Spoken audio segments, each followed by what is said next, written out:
Bismillahirrahmanirrahim. Assalamualaikum warahmatullahi wabarakatuh. Alhamdulillah wa syukrillah wa la hawla wa la quwata illa billahil aliyul azim. Saudaraku sekalian, kita lanjutkan kisah Sya'ban radhiyallahu anhu.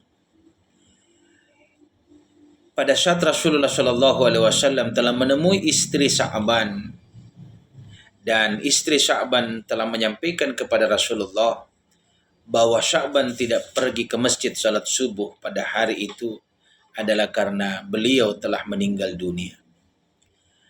Lalu Rasulullah menenangkan dengan mengatakan, bersabarlah engkau akan ketetapan Allah kepada istri Sya'ban radhiyallahu anhu.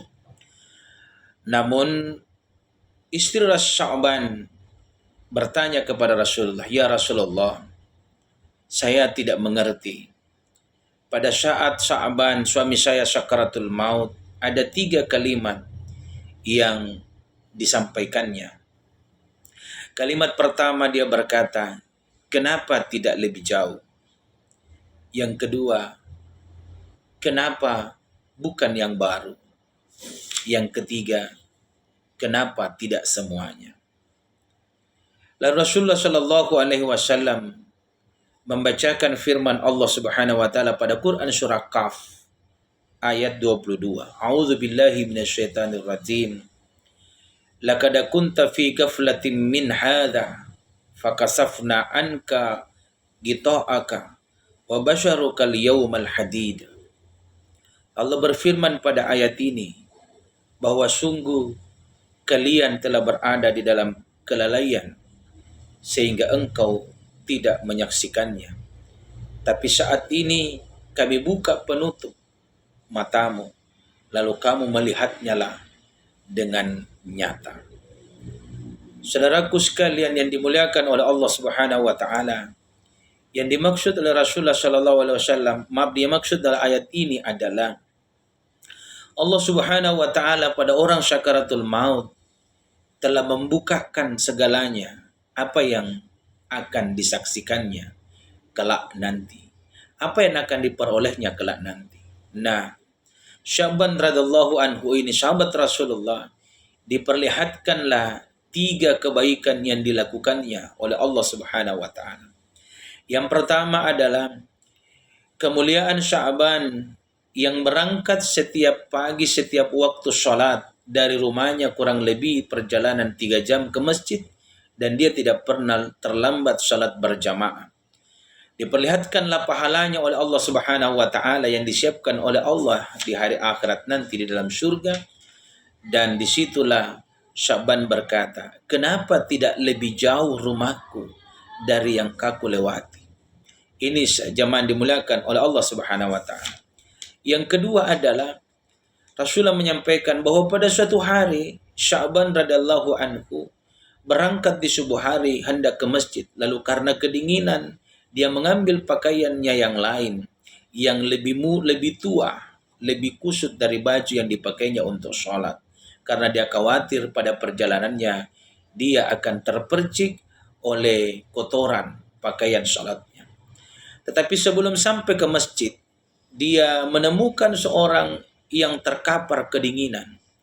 Lalu dibukalah baju luarnya, pakaian luarnya Sya'ban, lalu diberikan kepada orang itu dan menyelimutinya. Dan pahala memberikan pakaian tuanya ini Sya'ban lah yang diberikan ganjaran oleh Allah Subhanahu wa taala. Dan pada saat itu dia berkata, kenapa bukan yang baru yang aku berikan? Karena pahala yang baju tuanya itu saja sungguh luar biasa yang diberikan oleh Allah. Kemudian Rasulullah melanjutkan bahwasanya pada suatu pagi Sya'ban sementara makan roti sambil minum susu, lalu datanglah seorang pengemis meminta sedekah sebelah dari roti yang dimakan oleh Sya'ban. Lalu Sya'ban memotong 2 persis roti yang hendak dimakannya, lalu sama-sama dicelupkannya ke dalam susu itu, lalu diberikan separuhnya itu ke pengemis itu. Dan pahala dari sebelah roti itu yang diberikan kepada pengemis yang diperlihatkanlah pada saat sakaratul mautnya Sya'ban, sehingga dia berkata, kenapa tidak semua roti yang diminta oleh pengemis itu aku berikan kepadanya, kalau saya akan mendapatkan ganjaran pahala balasan pada hari kiamat nanti, pada hari akhirat nanti. Itulah saudaraku sekalian yang dimuliakan oleh Allah Subhanahu wa taala. Kadangkala kita terlupa dan terlalai oleh nikmatnya dunia ini sehingga kita menahan-nahan diri untuk beribadah dengan maksimal, menjaga ibadah kita dengan secara maksimal, bersedekah secara maksimal, dan memberi secara maksimal.